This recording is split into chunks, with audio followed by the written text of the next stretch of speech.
Setiap orang memiliki ketertarikan pada lawan jenisnya.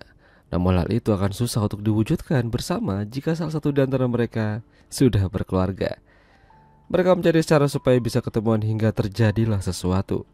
Seperti kisah pria dan wanita yang ada di film ini.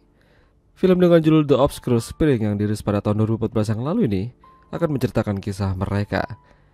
Film ini memiliki jalan cerita yang saling terhubung. Supaya tidak bingung, aku akan membagi jalan ceritanya menjadi dua bagian.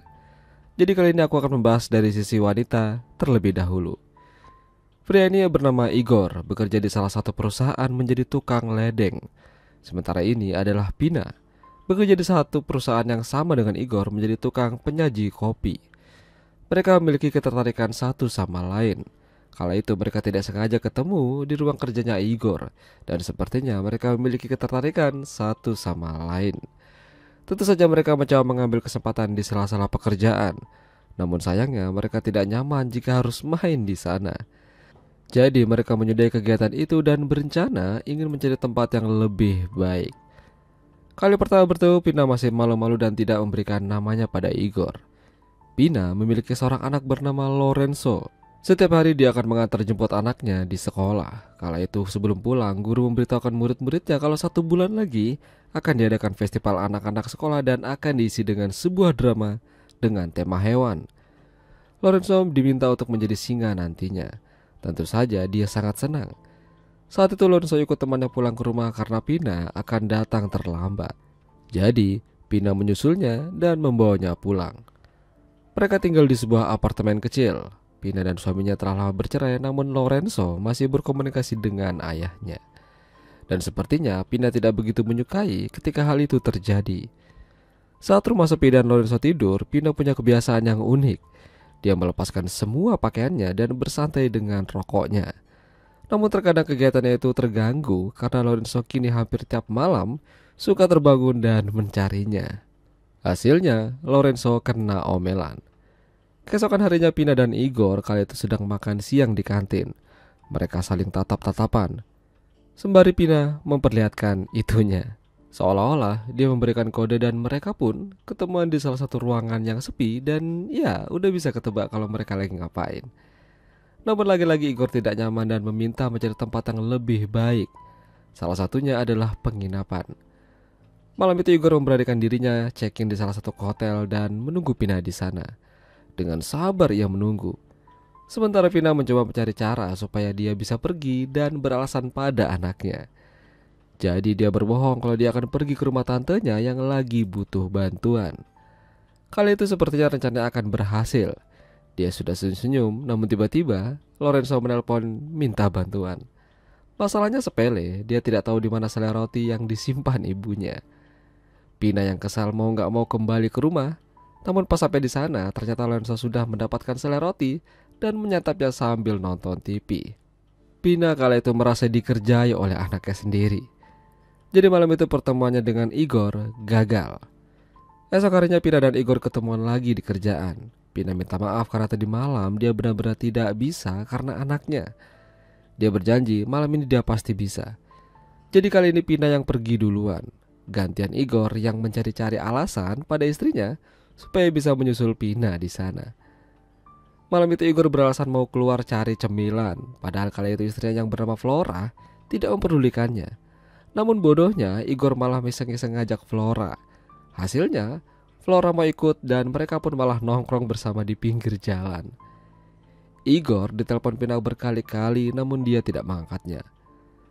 Kejadian ini seperti sebuah pembalasan bagi Pina.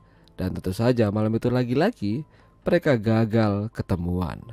Semenjak malam itu, Pina tidak pernah melihat ataupun menemukan Igor di kantor. Di tempat kerjanya juga tidak ada. Akibatnya Pina jadi kesal dan bawaannya pengen marah terus.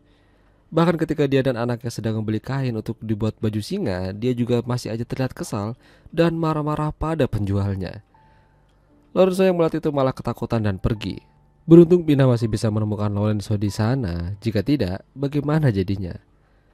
Kekesalan Pina ternyata tidak sampai di situ aja. Pina juga sering dibuat jengkel oleh anaknya. Mainan-mainan di kamar Lorenzo tergeletak berhamburan dan itu membuat Pina semakin geram. Jadi Pina menyimpan dan membuang mainan-mainan milik Lorenzo yang lagi berada di sekolah. Begitu sampai di rumah, dia terkejut melihat isi kamarnya udah pada kosong. Mainan-mainan kesayangannya hilang dibuang oleh ibunya sendiri. Pina beralasan kalau mainan itu sudah usang dan jelek. Jadi sebagai gantinya, dia membelikan sebuah mobil-mobilan kecil untuk Lorenzo. Makin kesini Pina menjalani pekerjaan dan hidupnya seperti tidak mood. Apalagi hubungannya dengan Igor hilang entah kemana. Sampai suatu hari, tak jauh dari tempat ia bekerja, Pina melihat Igor sedang berolahraga bersama teman-temannya. Tentu saja Pina senang karena akhirnya dia bisa melihat Igor kembali. Kala itu Igor selesai olahraga dan bersantai sejenak.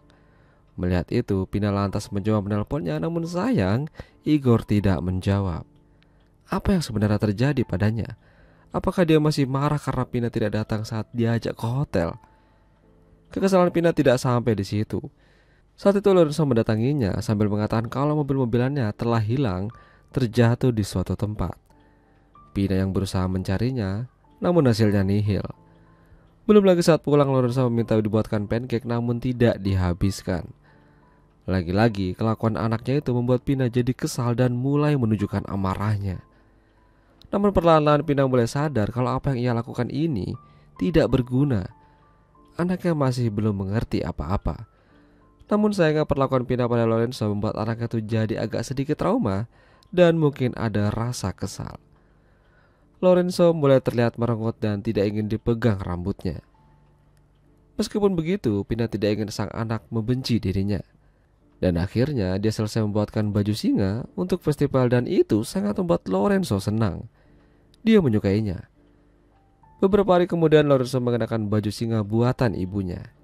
Tapi sayangnya Lorenzo tidak pergi ke festival tersebut. Lorenzo akan ikut dengan ayahnya untuk sementara waktu. Tentu saja dalam hati Pina merasa sedih. Pina minta mantan suaminya itu untuk menjaga dan merawat Lorenzo selama ia bersamanya. Begitu mereka pergi, Pina kembali masuk ke apartemennya dan berubah menjadi polosan. Ya, kalian tahu aja maksudnya apa kan?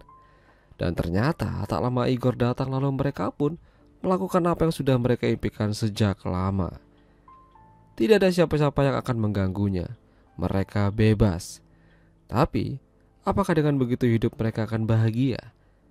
Apakah mereka tidak merasakan penyesalan dalam hidupnya? Bagaimana menurut kalian? Itulah tadi alur cerita film The Obscure Spring. Jika kalian suka dengan video ini, jangan lupa untuk tinggalkan like dan sampai jumpa.